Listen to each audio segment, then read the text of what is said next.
Hello again, and welcome back to Illegally Cited. This is Jesse here, and I am back for another bonus video for you guys. There's probably going to be quite a few of these in the next several days because there are a lot of events happening in the next several days. So today I just wanted to talk a bit about the things that were happening today, and then at the end we'll wrap up by getting into hopefully what I will be trying to cover over this coming weekend. So we kick off by talking about the XR Access Symposium. This was a conference that lasted a good chunk of the day today, and that was why I was not able to cover kind of the E3 kickoff with Jeff Keighley's Summer Game Fest, so I wasn't able to stream that live as I originally thought.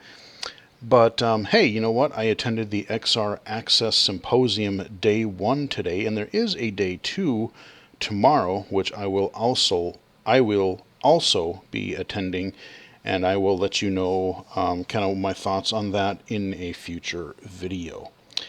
That being said, today it went pretty well. Like I said, there were several sessions. They had a kind of a keynote speaker that talked for a little bit, and then they had basically 4 panels on different topics that kind of went through different aspects of XR. And for those unfamiliar, I should back up and clarify.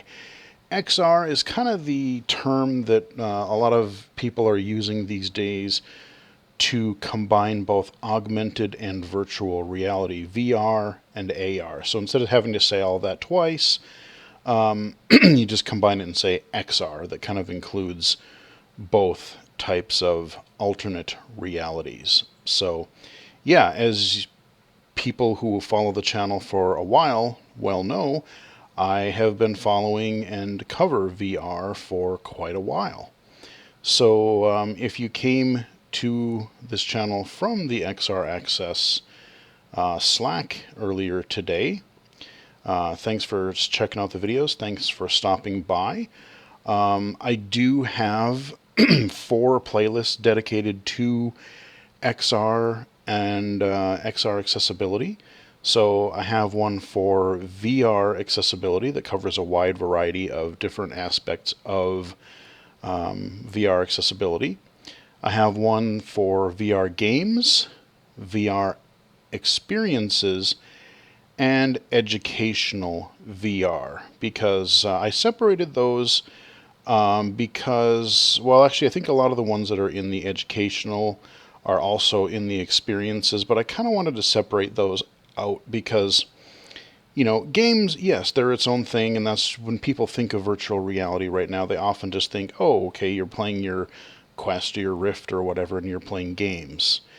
That is a primary use for the enthusiast right now. However, VR is being used in a lot of different ways, and so I also wanted to try to cover, you know, some passive experiences, some interactive experiences that weren't necessarily games, give my impressions on them as a legally blind user. So that's what those are. And some of my favorite experiences overall in VR have been educational. I mean, the Apollo 11 experience, Titanic,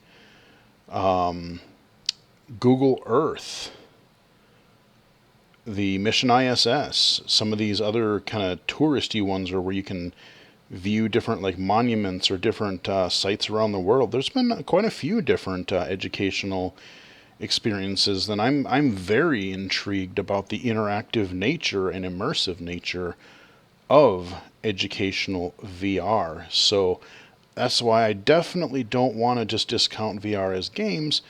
And I want developers to take accessibility more seriously, because there are such a huge variety of uses, potential uses for VR and AR in general.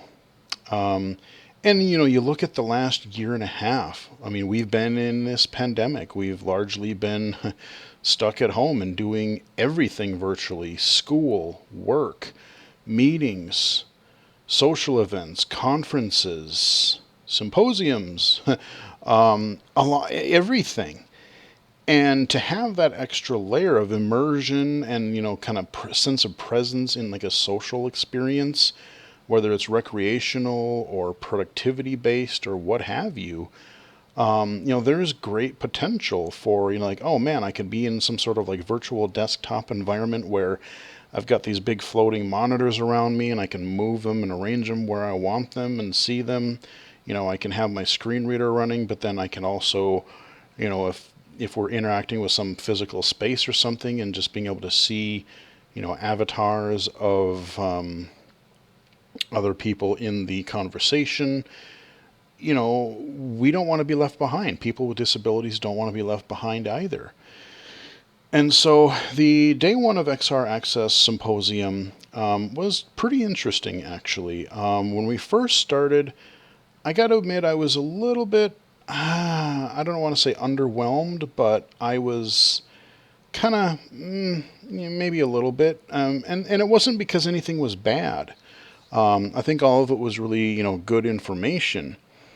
But a lot of it kind of started with the, kind of, more introductory stuff. And to be fair, that is fair. But I was kind of getting this vibe of like, oh, we're going to be talking more about, why is accessibility important? And some of these kind of general or basic introductory questions of like, why is accessibility important? And related topics. And, like I said, there are always new people that are being introduced to different aspects of accessibility and what that all entails, and universal design and all that kind of a thing. But, whether it's XR or flat screen technology, mobile technology, or just accessibility in the real world in general, I live this stuff every day of my life. So, like, I'm kind of, and especially, VR has actually been out for a while. AR, there's a lot of different things happening, both in entertainment. You look at things like Pokemon Go, Ingress. There was a Minecraft thing. I think that's either got discontinued or is being discontinued soon. But then you have, realistic things like, the measuring apps and like IKEA and other things where you can place items in the real world just to see what they would look like. So there's all kinds of uses for VR and AR. And, I've been playing with VR for about 5.5, 6 years now. And I guess I was just sort of a little bit underwhelmed because I'm kind of at the stage where I really want something. I want to hear about things actually happening. Like, theoretical stuff is cool, and, saying that it's good to be inclusive, it's good to be diverse, it's good to, it's important to include accessibility. Yes, to all of the above. But like, I guess I'm just kind of getting impatient, for lack of a better description. I kind of just want to see some things happening in the real world. But they broke it down into 4 areas. So they had design, development, research, and business. Those are kind of the 4 different types of panels that they talked about in today's XR Access sessions. And they were all pretty interesting. They tackled, there were examples of people that are working and have released products, like the guys from Alchemy Labs, who do still one of my favorite VR games, if not my favorite VR game, Job Simulator. They do Job and Vacation Simulator and some other titles. But I think they're one of the leaders. I would definitely say they are one of the leaders in VR accessibility. Just, maybe it won't be perfect for everything I need as a low vision or legally blind user, but they do really think about a lot of different things, whether it's, experience, motion sickness, height of the player, play area, play space that you have access to, all kinds of different things. So they're doing a lot. There was another example. There's a lot of research examples. See, I think where things are getting sort of frustrating for me is there's a lot happening in research, but not really a lot of it, if any of it, have really broken out into commercial products that you and I, that are going to benefit you and I, right now. So like, there's nothing, for like a screen reader plugin for the headset dashboards, or games aren't really doing a lot with like accessibility features like we're starting to see in PC and console games. We're not there yet. But in labs and tests and different things, they are happening. There was a really cool example. I can't remember the name of the game. It's kind of like this air. It's not quite air hockey, but it's you have this little paddle thing, and you're like hitting this ball back and forth on this table. And no, it's not ping pong, but it's like it's got these wooden sides on it to keep the ball in. But it's kind of like air hockey, but with a ball and a little bit of a different type of table. But it sounded pretty interesting, and they were trying to do that all audio based. So that was kind of an interesting project to hear about, and they successfully made it so that like a totally blind player could play that type of thing.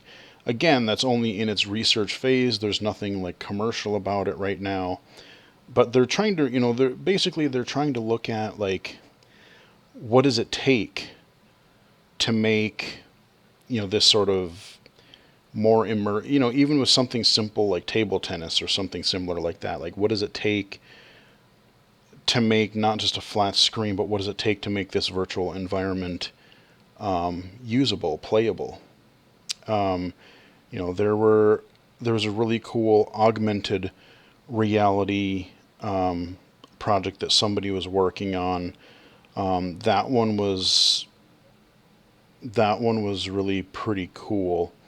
They were trying to figure out how, I mentioned the IKEA thing, like, oh, well, what if you wanted descriptions of kind of like what the new LiDAR mode in Seeing AI is doing right now, where it'll kind of just like combine with the scene mode and the LiDAR mode of like, it'll tell you what's going on in your environment, but then adding the augmented reality of like, oh, what if I did want to put something on the desk, or what if I wanted to put a couch along this wall? Like, would it fit, or what would it look like, or is this where it would go?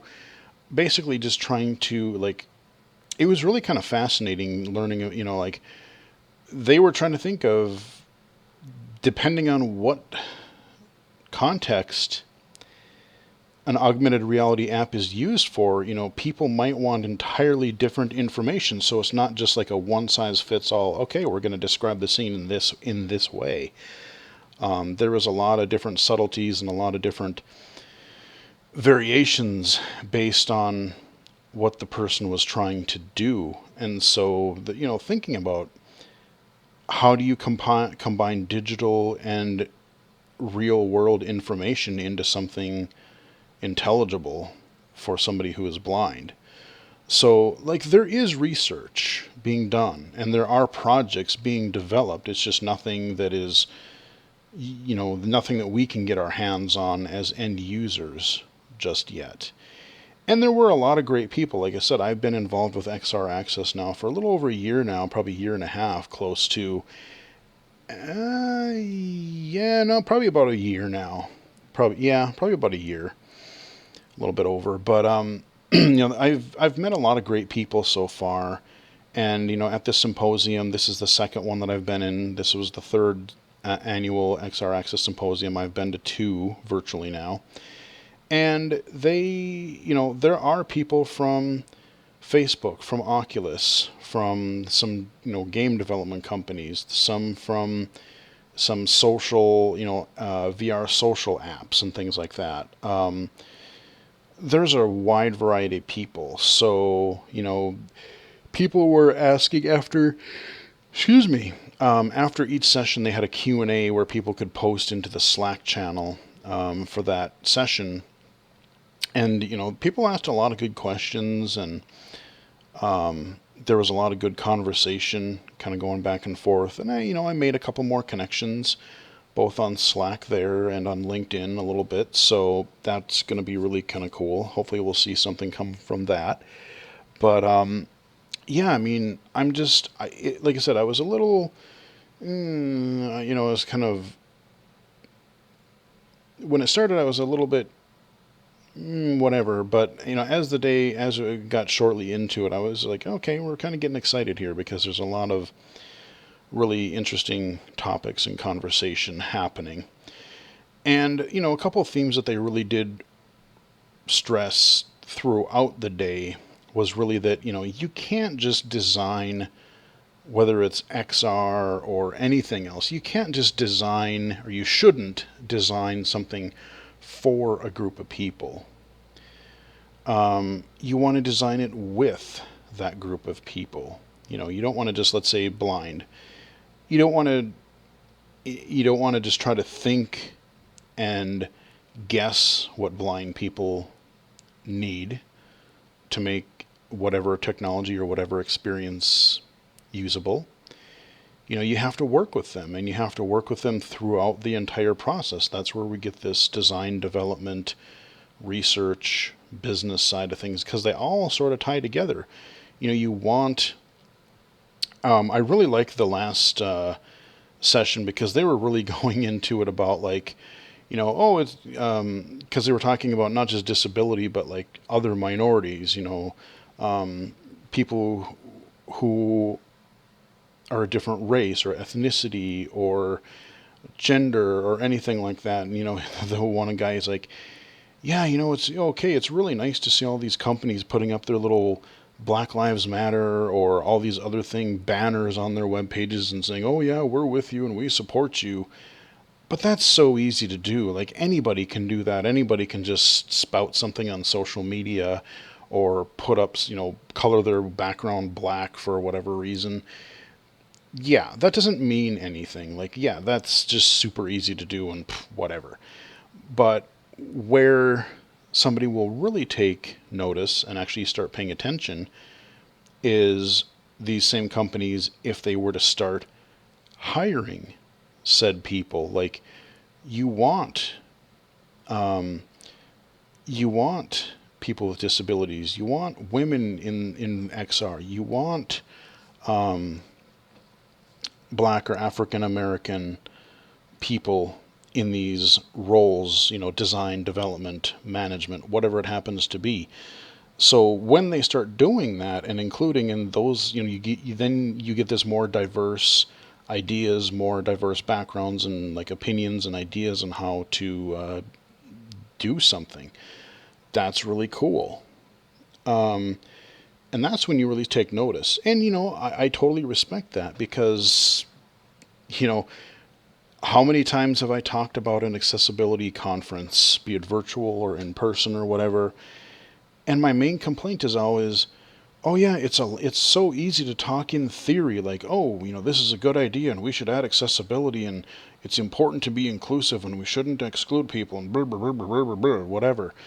But that it's so easy to say that, but then where are the actions? It's like we go to work and we go to meetings. Like, yeah, it's easy to just meet and talk and talk and talk about something, but what actually gets done? And that's really what the call to arms was for the latter half of today's sessions. And I definitely appreciate that. That was really good. And I like they also had a spin on, like, instead of being kind of, they would, a lot of the way that accessibility is looked at is from this negative aspect, which is true. And there is validity to it. We always, even I've said before, there's this super high unemployment rate, underemployed and unemployed rate of blind and low vision people. And it sucks. But rather than just looking at it that way, rather than looking at it as like, oh, we got to help these poor people because they're disadvantaged and blah, blah, blah, whatever.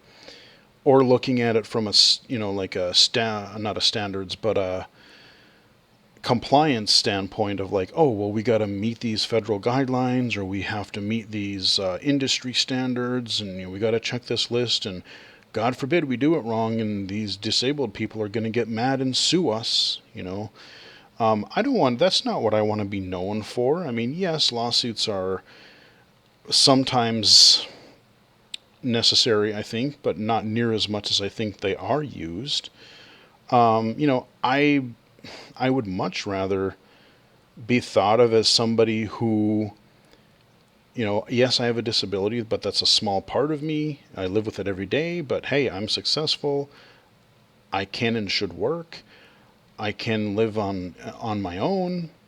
I can have disposable income just like everybody else, and I am a potential user too. I am interested in your technology and would like to be included.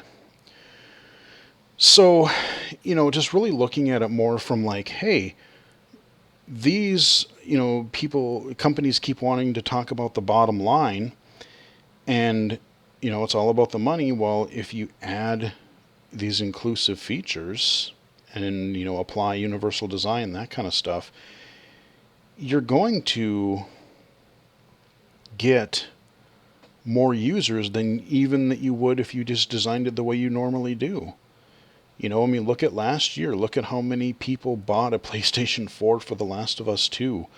Look at how many. Hell, if I wouldn't have got that PS5 through that study project that I did earlier this year, I was actually starting to look for a PS5 because I found out that it had a full-blown screen reader, and I more than likely would have eventually gotten one anyway. So, as a lot of people say recently, accessibility sells. So there was just a lot of good talk about that. And we're looking at the XR Access webpage right now. That's just what's on the screen while I'm talking here.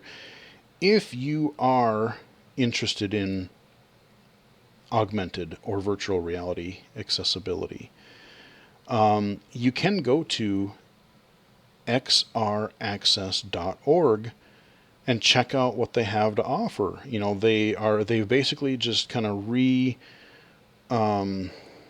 they've revamped their whole organization, and they've kind of reorganized things a bit, and they've kind of simplified things down into 3 different areas. They talked a little bit about that. And, I was a member of a couple of different groups last year, participated however I could, and I'm going to hopefully continue to participate in these things going forward as much as I can. So it doesn't cost anything, but you can register for their monthly newsletter. You can check out these different areas of XR access, and if one or multiple sound interesting to you, definitely check them out. I mean, hey, if you're a developer, if you're a platform mate, you work on Oculus or Steam VR or something else. If you're an end user, one of the other things that they really kind of stressed in a couple of different sessions today was they're really looking for like real life experiences of people with disabilities. I heard that from a few different developers and platform people, because you have to get buy-in from management, from these, you got this big company, you got to get this organization-wide or, upper management buy-in. So like, okay, why are we diverting resources that we would normally use for something else into this accessibility thing? But when you can make it a real-life story, when you can show that, I would love to be able to use this headset, but I physically can't because it's too heavy for me and I can't wear something like that on my head, or I can't see well enough to read text on the dashboard, or for whatever reason it is. Or you find an experience that does work well. Like, hey, I've tried this and this is why it works really well. Don't just focus on the negative, look at both. But people are wanting these sort of real life examples of experiences people have had. And that's where I ended up sharing my accessibility playlist in one of the Slack channels because I thought, you know what, that's actually pretty appropriate here. And then it kind of gives more, people will see the presentation that I did on VR accessibility. Hopefully, maybe I'll make some connections. Maybe somebody at Oculus will see it, and maybe we can get this whole dashboard nonsense figured out finally, or this iOS app that kind of got broken more than it used to be. So that's what I'm hoping. I did just release, based on feedback from today and from people that I kind of told those stories to throughout the last several months. That's why I did that bonus video on the Quest unboxing and kind of the overall Rift experiences, like the first time VR setup experiences, because, these are what people remember. I even had somebody message me that on Slack earlier this afternoon. So that is day one of XR Access. There's a lot more that I didn't cover, but the sessions will be available on the XR Access website at some point here in the near future, so you can go back and watch those if you want to. Go check them out, and maybe check out the organization if you're interested in XR accessibility. So aside from that, then, that was several hours of my day. And then I also found out that there are so many games coming out. Actually, I'll talk about this later. Let's talk about the other stuff first. The Summer of Gaming kickoff event happened this afternoon, and not being able to cover it live, I watched it after the XR Access Symposium. And, at first, I wasn't really all that wowed by it. I'm like, yeah, it was okay, but nothing really like, oh my god, that is so amazing. I can't wait to play that. Their ending one was pretty great. But we'll talk about that here in a moment. So, the Summer Game Fest. The main one that stood out for me was the end one. Everybody's been talking about this Elden Ring kind of a thing. And they did show a new trailer for it. They wrapped up the whole session with that. And even more surprising, again, this could get pushed back. I'm not going to hold my breath. But theoretically, we're getting a January 2022 release date for Elden Ring. So people were really pumped about that. I'm quite curious to see what that's going to be like, if that's going to be more like a Bloodborne kind of a thing, or, whatever that's going to be. But it looked pretty cool from the footage that we saw. Kojima, they had him in there. That was also kind of neat. But they're doing this definitive edition of Death Stranding coming out here soonish. So that was a thing. This came out of nowhere. Metal Slug Tactics. Remember those old 2D SNK games where, it's basically like Contra, but they're super fast, they're super hard. I am absolutely terrible at them. Yeah, they're turning it into a tactics game because, hey, sure, why not? If you're into tactics and stuff, I could see, it looked cool. I'm just not super good at or really into the tactics game, so, not sure if I'll play it or not, but it looked kind of neat. But that was definitely a surprise. I didn't see that one coming. Chivalry 2, that is coming out. Actually, I think it's already out. I thought it was coming out tomorrow, but I think it's already out. If you followed the channel for a long time, you know that I played the heck out of some Chivalry back in the day. I remember back then I was having some weird video issues or recording issues back then, and thankfully they got resolved. But yeah, for a good several months, I played a lot of Chivalry, Medieval Warfare. And I got to check the system requirements to make sure my current rig can handle it. But I do kind of want to check out Chivalry too, because slashing some dudes with swords and axes sounds like it could be a pretty okay time. So Chivalry 2, they talked a little bit about that, and they showed this crazy trailer that was pretty amusing. Tiny Tina's Wonderland. I haven't covered Borderlands at all on the channel yet. we have 1, 2, and 3, and then some spin-offs. But Tiny Tina was one of these really strange characters that was in, I think, 1 or 2 or both. And she's getting her own sort of looter shooter, but it's kind of more fantasy based. It's got some magical elements, that kind of a thing. So I don't know. Yeah, that could be interesting. I still got to get around to Borderlands 3 yet. Tunic. Xbox and Steam are having their own kind of summer game festival thingies. Like Xbox kicks off on I think the 14th or 15th, somewhere in there, this month. And Steam is a little bit later, but basically, we're going to get some game demos and stuff, and they specifically mentioned Tunic, which is this kind of isometric-y Zelda-looking thing that's been in development for like over 6 years, and it looks good. I'm very curious to try it out. So I'm curious to see what sort of demos and stuff are going to be involved with that. Jurassic Evolution 2. It's kind of like this theme parky type of game. I saw footage of the first one. I watched the Giant Bomb quick look for it. But basically, you can make your own Jurassic Park attraction kind of a thing. And if you're into Jurassic Park and you like those kind of sim management type of games, there you go. D&D Dark Alliance. This is a title that I guess I sort of maybe knew existed, but I saw it the other day on my YouTube feed, and I just decided to look at this like 5-minute descriptive trailer sort of a thing.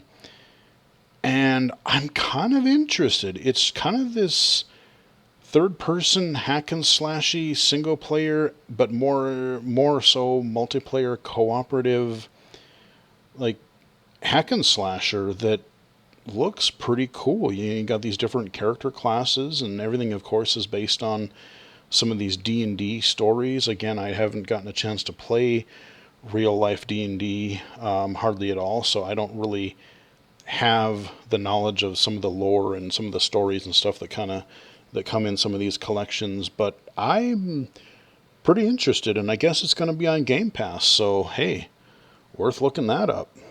D&D Dark Alliance, and that's coming out later this month, like literally in like a couple weeks.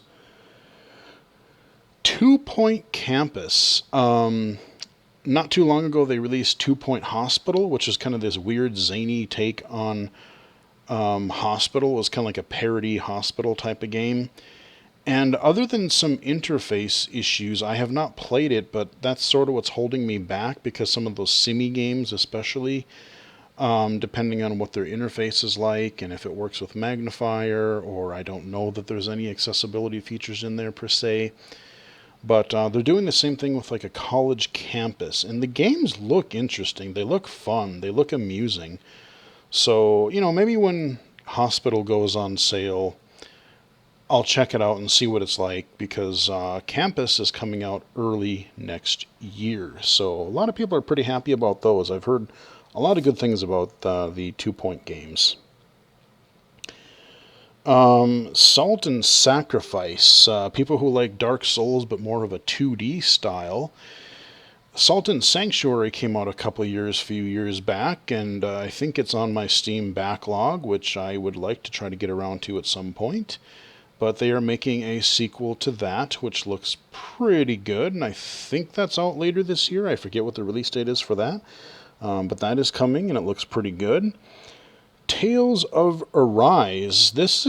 I've played some of the Tales games. I played all the way through Symphonia. I think I played I think I beat Vesperia. And I played another one on the Wii. I can't remember if it was Symphonia 2 or which one it was. But they're more action-y RPGs. They had like the battle scenes, but it was real-time combat and combos instead of turn-based menu stuff. But this one is going a little bit different because they're going 3D. So I don't know if you're going to get like a separate battle screen, or if it's just like you get into battles in the environment, how that exactly is going to work. But it's anime, definitely. But I think that's coming in September. So I would be curious to check that out, because I have been I have played a few of the Tales games in the past, so that might be something interesting to look at. Sky Children of the Light. That came out on iOS a while back, and I did try it. I remember trying it briefly when Riley was up here, and it was interesting. It was kind of neat, but it's coming to the Switch, which I think would work better with a real controller, so that might be something to check out. It seems like one of those games that if you liked Journey, you're gonna probably like Skies. Sky. It does have this really sort of Journey vibe to it, more exploration. I don't know a whole lot more than that because I probably only played the first like 20 minutes, half hour of it or so. So I might check that out. Oh yeah, Escape from Tarkov. I've heard a few people mention this shooter, and it seems to be more of like one of those realistic shooters. I don't know if it's exactly open world, but it's kind of this multiplayer, like ongoing thing. I don't exactly 100% know what it is, but it looks kind of interesting. But it looks like one of those games that just seems really impenetrable unless you really devote some time to learning it. And I'm thinking it's one of those also where it's going to be, oh, I don't know what's shooting me. Boom, I'm dead. So I don't know if it's going to be one that I check out. Although it was funny after watching the stuff, I checked Twitter, and it was funny. Jeff Gersman, one of his posts, is like, yeah, after the session, I wanted to try Tarkov again. I installed it, I walked for about 45 minutes, got blown up by a landmine, and nope, I uninstalled it. I'll try it again later, because it's kind of, I don't know if it's in early access but it's still in development, but I don't know why. For some reason, just the way he wrote that on the tweet, I just found it hysterical. I just laughed. I'm like, yep, installed the game, played it for like 45 seconds, got instantly blown up. Nope, we're done. We're done here. That was just really funny to me for some reason. But yeah, Escape from Tarkov. Evil Dead, the game. It's got Bruce Campbell's blessing, so that's a good thing. And I know the last couple of Evil Dead games have been kind of bad from what I've heard. This one, I have hope. It's third person. You know, you've got all kinds of weapons, melee and shotguns, boomsticks as it were, and chainsaws. It looks pretty good, and you can actually play as the Deadites, apparently. So there's that. There's another game that I can't remember the name of, but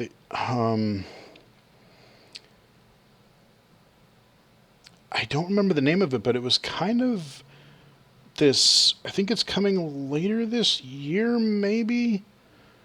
But it was sort of like, it reminded me of like a Left 4 Dead in space. Like you're on this spaceship or something, and it's this giant ship that you're these four characters and whatnot. Had a really kind of neat looking art style, kind of like a old 60s, 70s sci-fi style to it, which looked kind of neat. It seems like that whole Left 4 Dead sort of cooperative style is catching on, because there has been a few titles like that. Back 4 Blood being one of them. That is getting its own event on Saturday, I believe. Depending on when other events are happening, I may or may not be able to catch that live. But yeah, Back 4 Blood is happening too. Oh yeah, House of Ashes, the Dark Pictures anthology. I remember when the PS4, before I had one, I wanted to play, God, what was the first one called? Until Dawn? It was kind of like this kind of like a adventure game, but like you would be watching these characters, and it played out like your traditional 80s like horror movie, and like depending on the reaction time that you had or the decisions that you made, certain characters would either live or die. And then they had a sequel that I can't remember the name of, like a year or two ago. So, and this is a third one that's going to be coming out. And it looked interesting, but I'm so far behind on that series that I haven't even played any of them, so it's something that I would potentially want to take a look at. And then it was basically, then they had a couple musical performances. I forget what the first one was called, but it was tied into a game. And then there was another one from Weezer, and they're part of this game that's coming out in like a day or two. So that was kind of neat. I haven't listened to Weezer in quite a while. And then it was really the Elden Ring stuff. So, I mean, there wasn't, like, for me personally, there wasn't a game that said, oh my god, yes, finally, or like, oh, I didn't know I wanted that, but that looks really, really cool. There were definitely some solid games in there, and I know there's a few that I probably missed, but those are the ones that I could think of off the top of my head that stood out. So there was a lot there, but it just didn't really have that kind of punch, that little wow factor. But I think it was overall a solid show and a solid start. So we've been kind of staring at the schedule here for E3 weekend here. And we do have some events tomorrow. We do have that Netflix event, which I'm sort of curious. I don't know that they're going to be doing games. They did a little teaser of that at the game show today. It seems like they're going to be, if you like games and you want to see like TV shows or movies based on them, Netflix has been doing a really good job. If you haven't watched Castlevania, which is audio described, by the way, Castlevania was pretty dang good. My friend and I, we just finished season 4 a couple weeks ago when it came out. It was a really good animated series.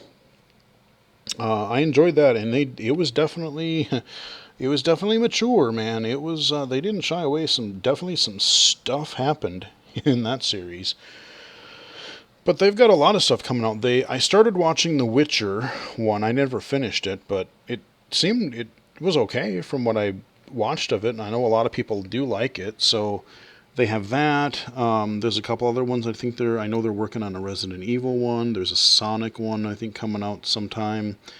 So they're going to be talking, I think, about some of that stuff. A couple other events. There's an IGN one tomorrow evening. I don't know what that is going to entail or how long it's going to be. I probably won't stream that one live, but I'll keep an eye on it. I think the next one that I will try to stream live with you guys is probably on Saturday. That would be the Ubisoft one. We have like Ubisoft, and then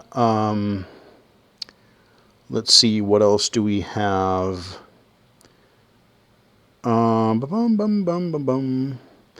Oh yeah, another Guerrilla Collective. I don't know if I'll do that one live. Yeah, so we got Ubisoft, Devolver Digital. Those are usually short.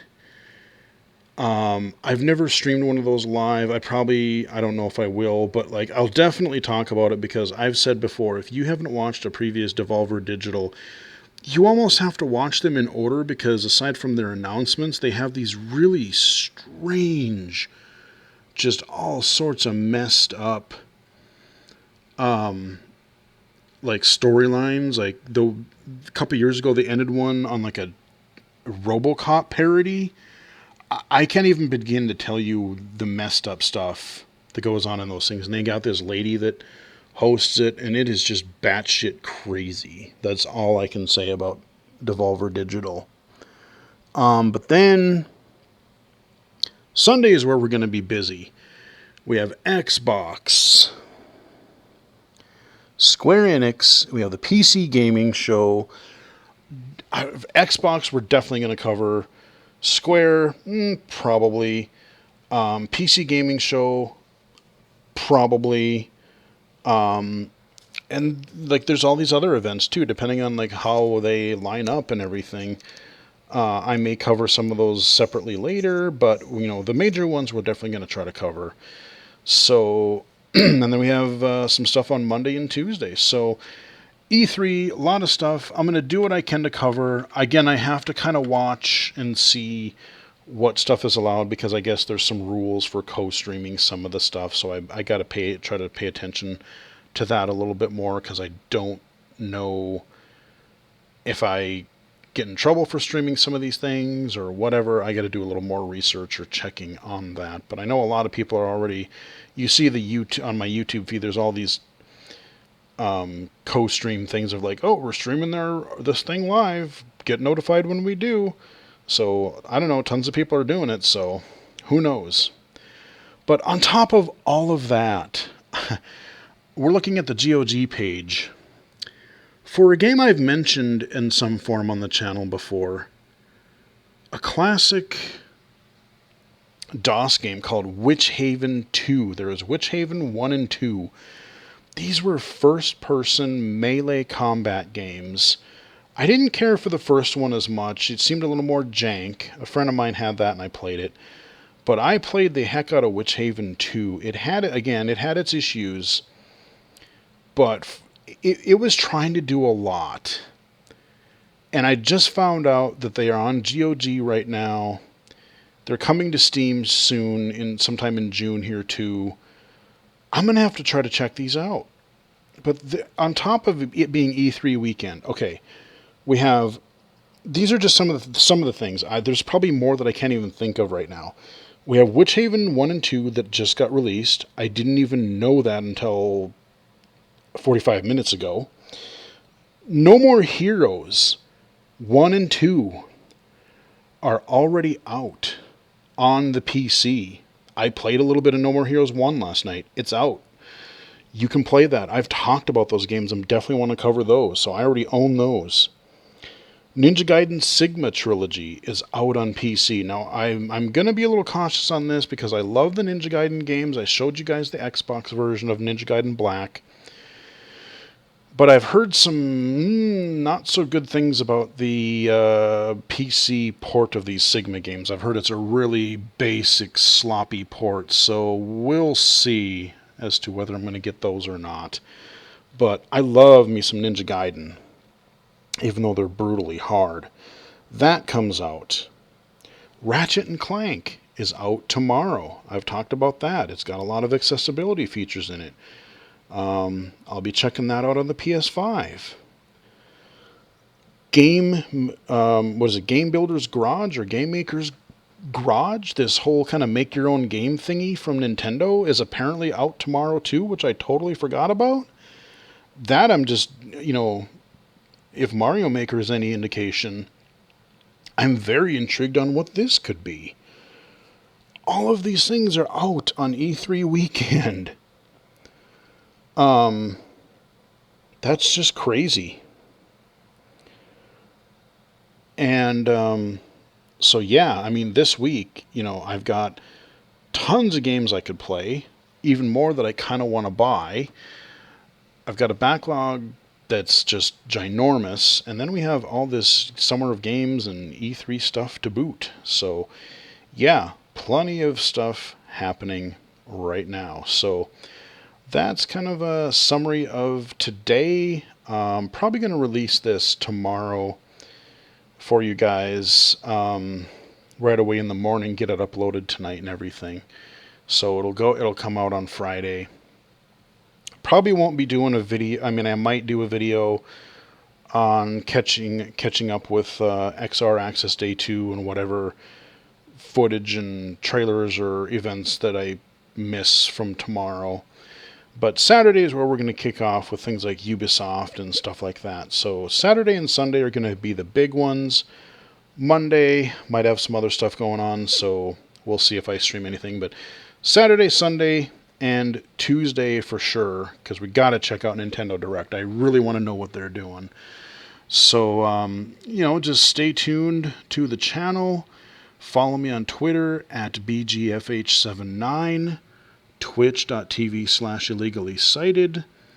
I do announce when I go live on Twitch, so when we cover these things, I'll let you know. You follow me on Twitch, you'll get notified when I go live, as well as my Twitter feed.